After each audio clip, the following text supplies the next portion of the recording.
Got a call from Coach B and asked me would I want to come up, and I told him I would love to, but I got to continuously finish doing what I'm doing here and doing a great job here, and that may be one of the things that may have drew him to me. I'm a guy that believes in character over image. I'm a guy that believes in doing things the right way, and I told Jason Candle I was going out to Miami to go and recruit some good players for him. So Coach Bielema understood that, and the coach that he is, he's probably been in that spot before, and so we end up coming up and having some conversations with the defensive staff and really just building into an understanding of who I am as a man and obviously who I am as a coach, and if I'm willing to come in and be able to help out a little bit in some of the key areas in defensive backfield that I think makes this place really special. What sold you on this opportunity as opposed to waiting or taking it differently?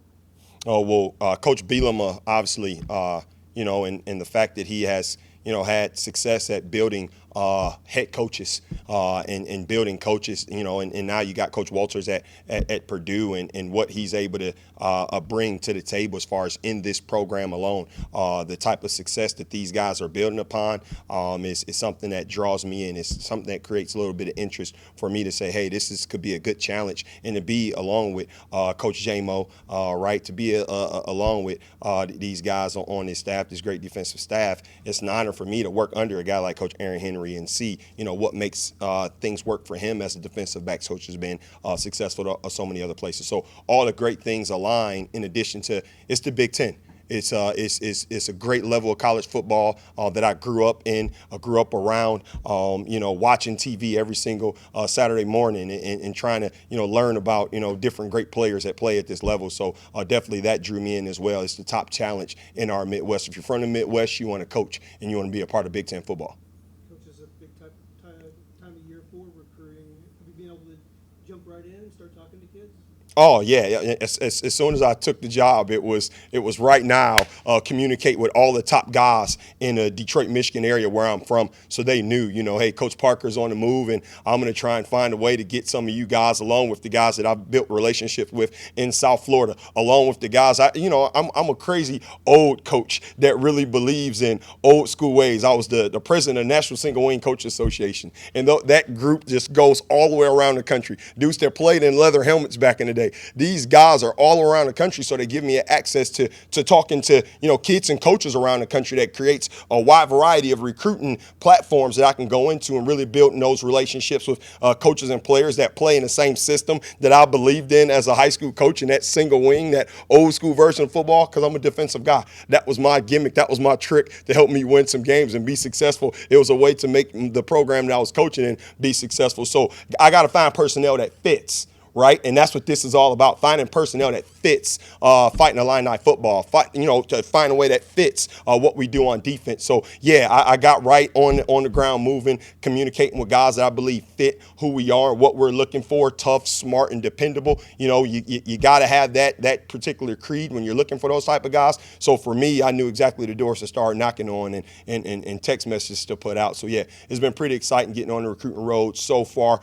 Spending time in Detroit was my first stop, and then I get to spend some time with some coaches this week here in Miami, Florida, in the Florida area. Are those two states where you have most of your experience, Michigan and South Florida? Are there some other places where you've been? Michigan, South Florida, the Ohio area, obviously coaching at Toledo. You have an opportunity to meet coaches all throughout Ohio and things like that. And so those would be, the areas that I believe I'll have some success in. But I've been in New Jersey and had to recruit that area before. I've been, in different places to create relationships. And that's what recruiting is all about, really, right? Relationships. The type of relationship you have with a guy gives you an opportunity to really connect with him and make him want to say, hey, I want to send one of my players to play for you.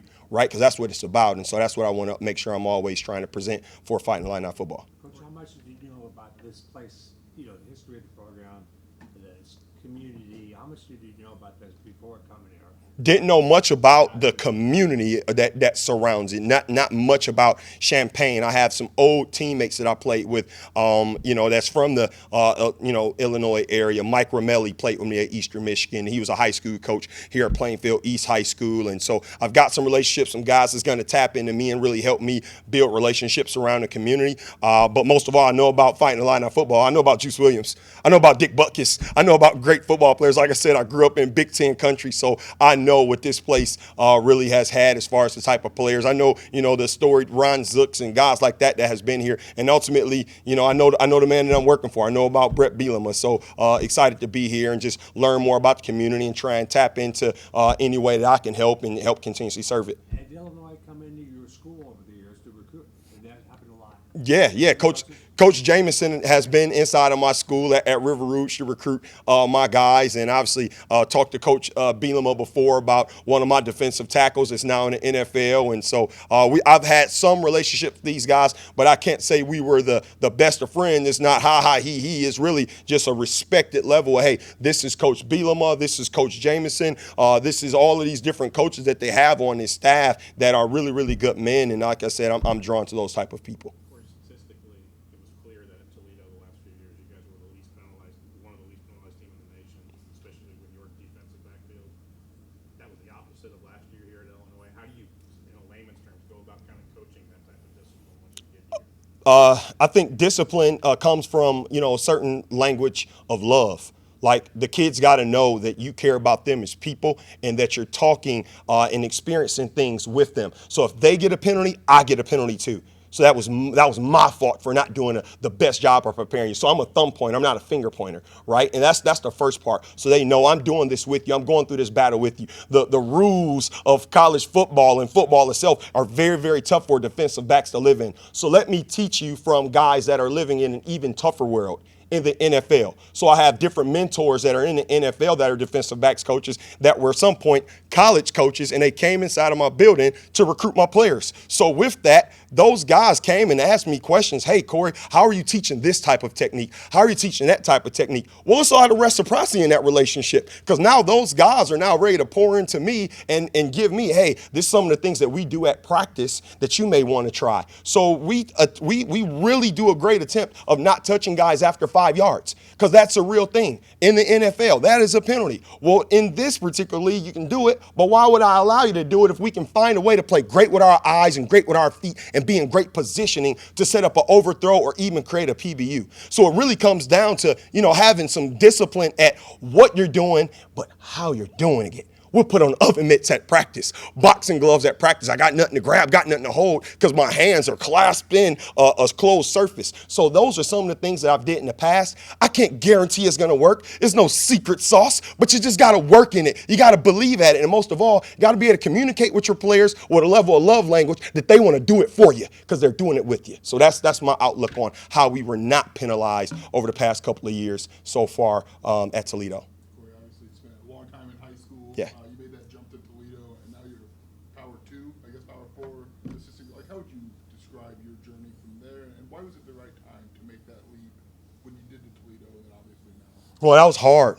It was hard when I left my high school players, right? Because like I said, I used that love language word, and in this game, in this field of football, sometimes it's just thrown around. Well, no, I have like lifelong relationships with these kids. I'll tell them one day when I'm pushing daisies in my casket, you remember something that coach tried to teach you, something that coach tried to give to you that has nothing to do with football. So for me, it was hard for me to leave River Rouge just as much as it was hard for me to leave Toledo just now. And so I called every single player.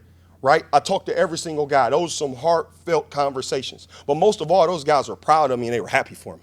It gives me goosebumps right now thinking about it, because it was the same thing at River Rouge. Those guys felt like passion about like my success, because I had sacrificed so much to see them grow, giving them so much. So that's ultimately who I am as a man. I give everything, everybody, everything I have. I give it every single rep, every single down. So I don't have it anymore.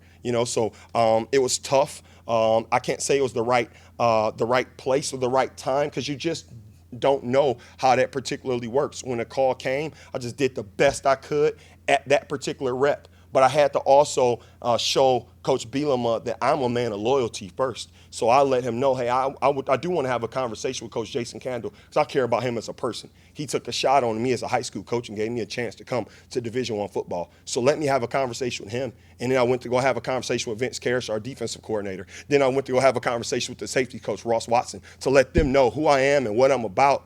And I'm going to miss you guys, but I have to take this opportunity. And guess what they said?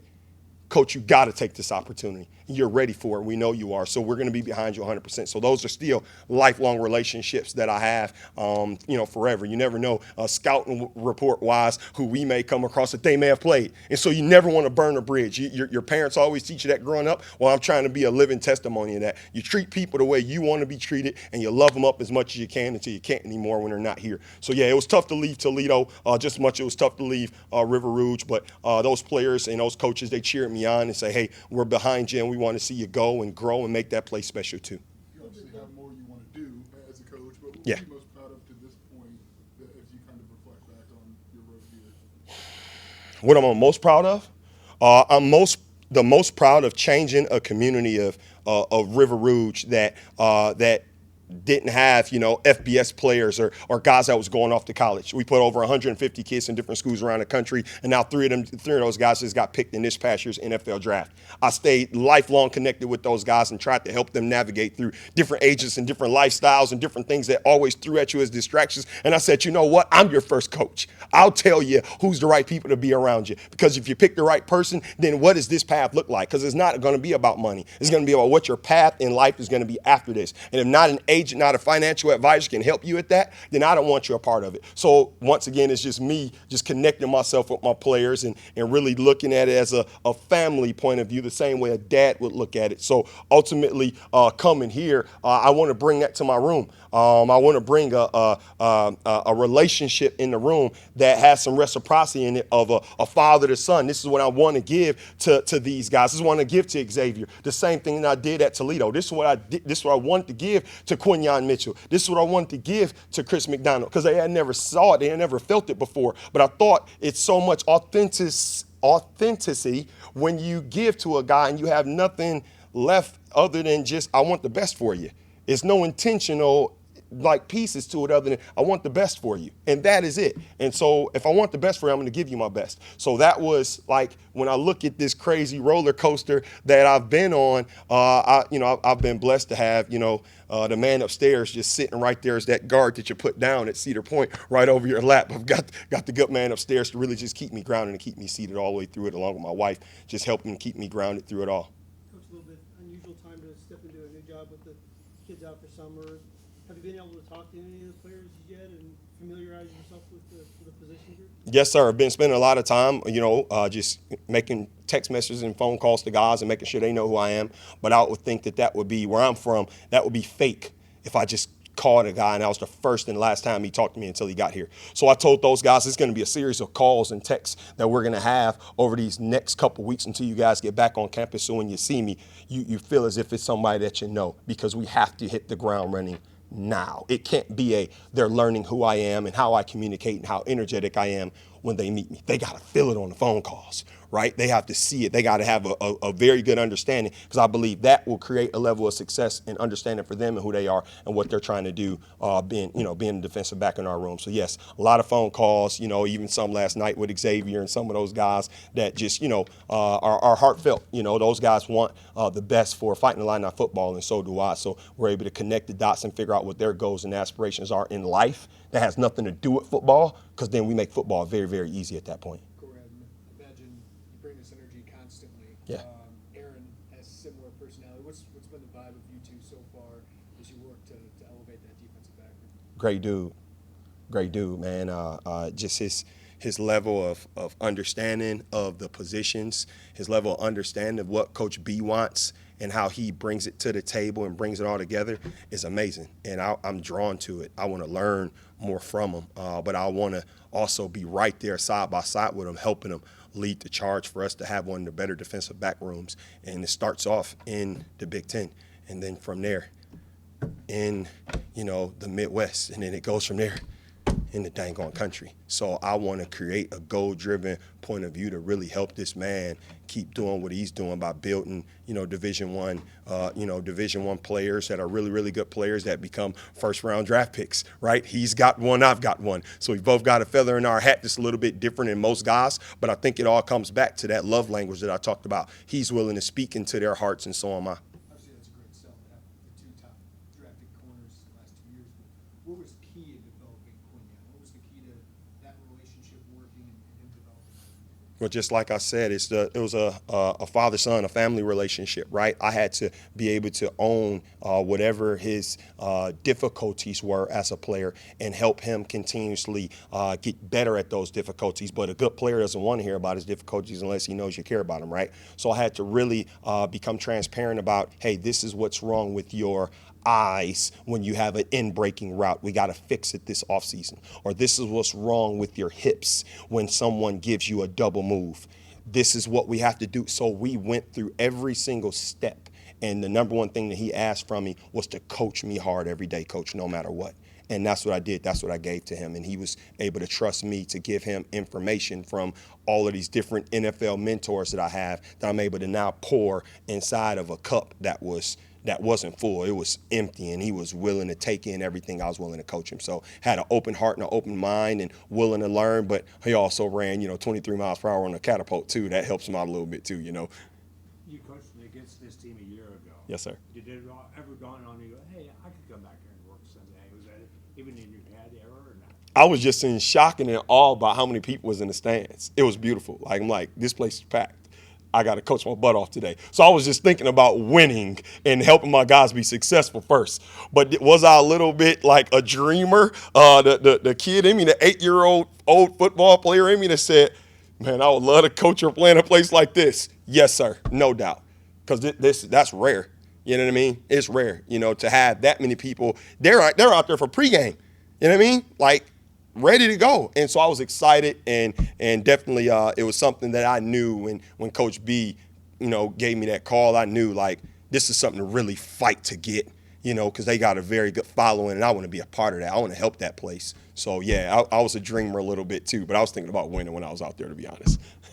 Someone who used to be a high school coach, how did that teach you how to build relationships and so forth? Well, as a high school coach, you got 160 personality. I had 160 different personalities as a coach. I had my middle school team that I coached because I didn't want people coming and poaching my middle school players anymore, right? Because other schools would do that in Detroit, Michigan. If they're any good, they'll poach them. So how do you keep a kid? I build a relationship with him when he turns dang on 11, and I keep that relationship going with him. So you learn how to talk about comic books and Marvel and all different stuff, and video games and all these different. You learn about what makes that kid tick. And I think that is the most important piece for us as coaches. We're so self-driven sometimes at our own ambition that sometimes we forget this game is made for the people that love it the most, kids. It's a game, right? And so we sometimes take that away, and sometimes I want to just continuously build back into that love and that passion of this is what they're interested in, this is what I'm interested in. Let me show you some techniques and things that'll make this really, really fun to do.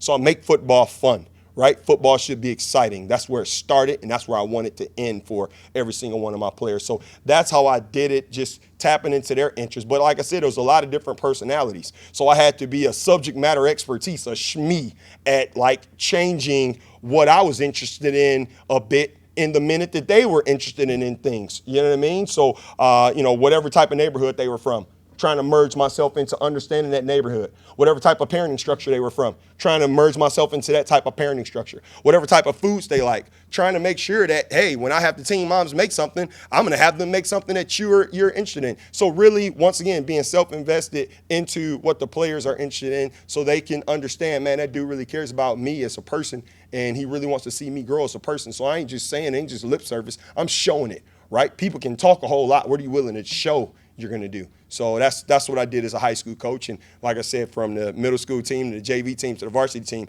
I made sure all things were in line with the standard. Because that's one thing. The line of excellence isn't going to move. So, yeah, I'm going to love you up, and I'm gonna treat you right. But I want to show you this is where I want you to go with this. And you ain't a finished product. So these are the things you got to do to build that. You got to have a great character. You got to be a great dang on person. You got to work your butt off in the classroom every single day. And when you don't, I'm going to punish you every single time. Because someday you're going to hang them cleats up. When you hang them dang on cleats up, you're going to use your brain more than you're going to use your body, right? And so I try and hold academics as a very, very high standard, being smart, right? And then lastly, obviously, what you do on the field, your production on the field. Not just being out there, but your production, right? Are you a great teammate or are you a traitor? Are we playing dang on 12 on 10 because of you? because you decided to take your eyes in the backfield and you should have kept your eyes on your guy, or your responsibility is keep your eyes on number 2 so you know when you gotta try and scooch a little bit and try and get up underneath a corner route. Did you see number 2 or were you looking at number 1? You're cheating. Get off the field. You're a traitor. So those are certain things I don't break off of that stuff.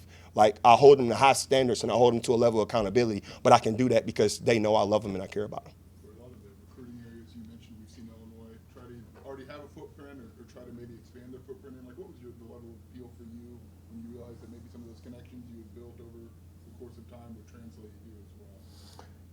So, like I said, it's recruiting. I'm gonna say it again. Is relationships. And the relationships that you have and the impression that you make on people is going to be a direct reflection on whether you're going to be accepted in someone's community or not.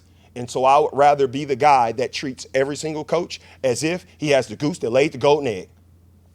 Because someday, if he does, I want to have the opportunity to get him.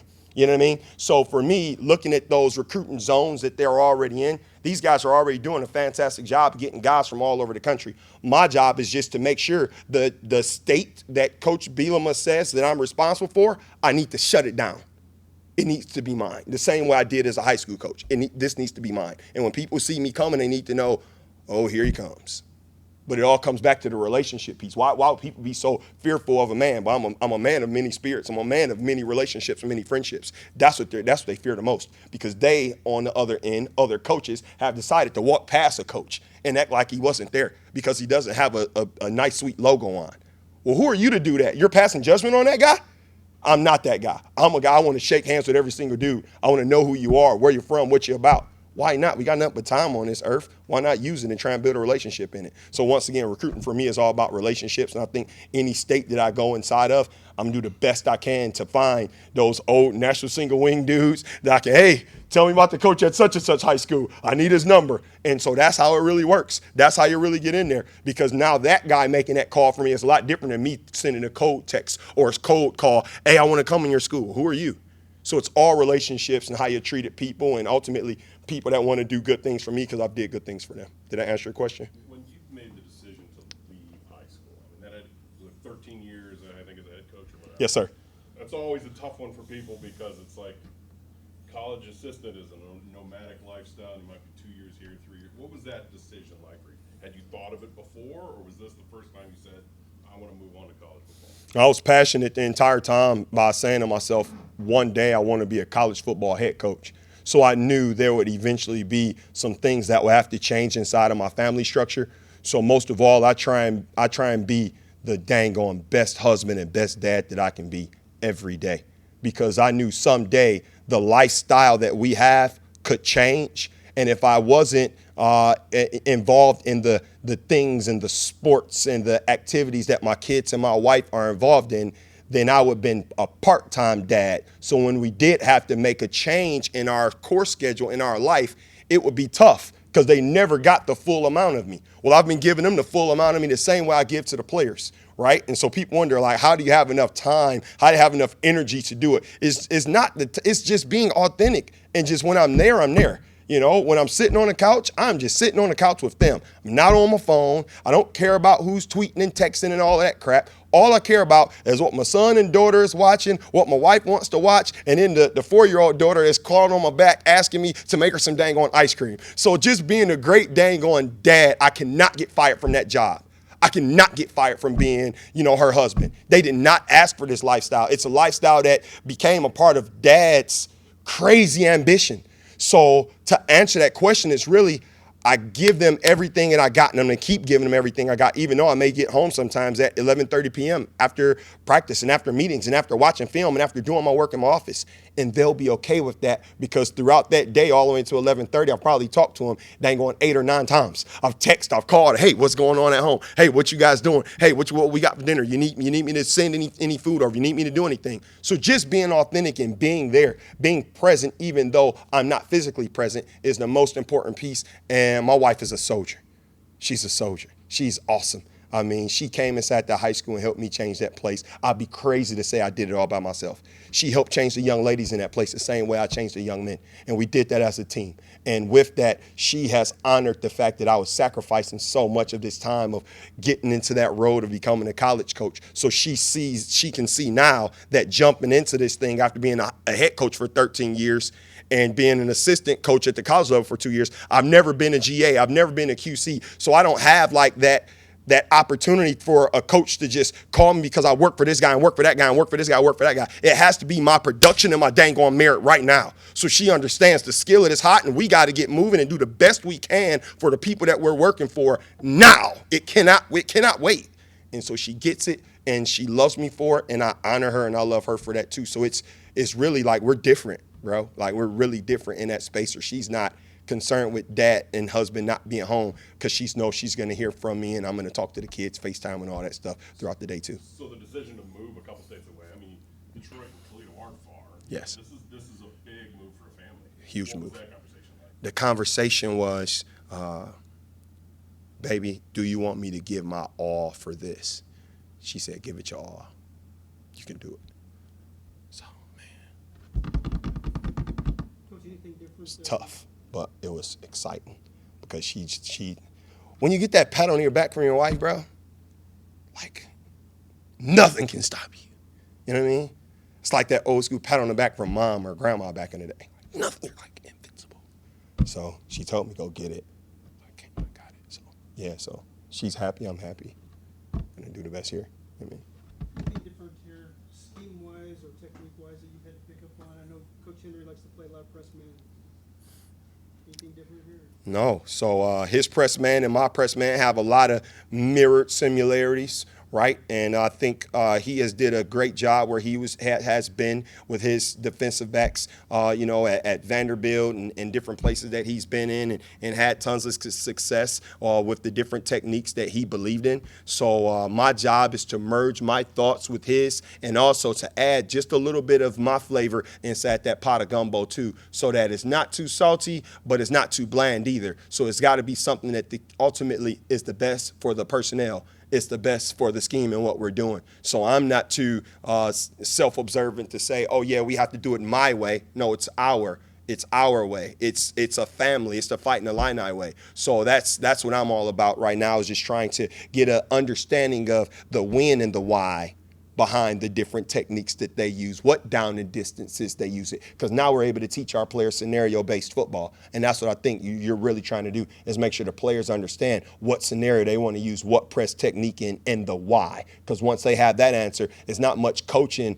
that we're really doing. We're just managing the behaviors and making sure their eye discipline is correct deep down the field, because they're going to always put us in the right situation, because we've coached them and they've now taken that and they have ran with it in a space where they are now, the best version of themselves every single down. And nobody has to tell them how to do that because they understand the scenario behind it. Does that make sense? They officially announced Terrence Brooks is joining the program in your position. Have you been able to look into him? How much you know about him, and what do you think he can bring to the program? Definitely will been in touch with that big, long, fast, athletic dude, and really excited to coach him and really just continuously hone down on some of the techniques that he uses. And I know, Texas and some of the things that they did is different than some of the things that, the Fighting Illini did, and different than some of the things that we did at Toledo. But at the end of the day, defensive back play is defensive back play. Trying to take a big, long, strong, fast dude like that and put him in a space where he understands how to curtail his eye discipline to be elite level eye discipline is gonna change from having the PBUs that he had, interceptions that he had. I'm gonna try and double it, right? So I want to evolve this man.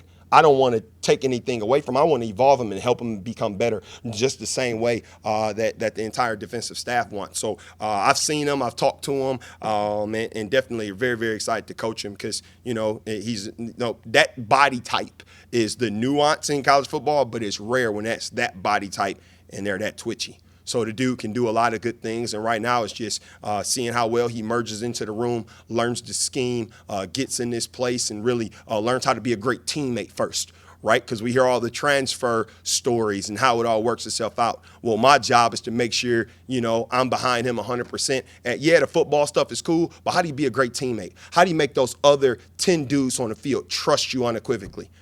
So that's what I got to make sure I'm teaching him how to do, because these are all young men. They've never been in a business profession where I've got to get on this team and learn how to acquiesce with the way that they behave. Well, now that's my objective, to make sure he understands, like, hey, bro, this is your job. Yeah, you need to maybe go and hang out with these guys a little bit more, or maybe you need to go and have conversations with these guys a little bit more because you haven't had the time to build that equity in the relationship space, in the trust space. So when they communicate with you, it needs to be a little bit more intentional. So I'm excited to teach him that type of stuff. But those are all skills that he's going to be able to take with him after he hangs his cleats up, and that's what I'm all about.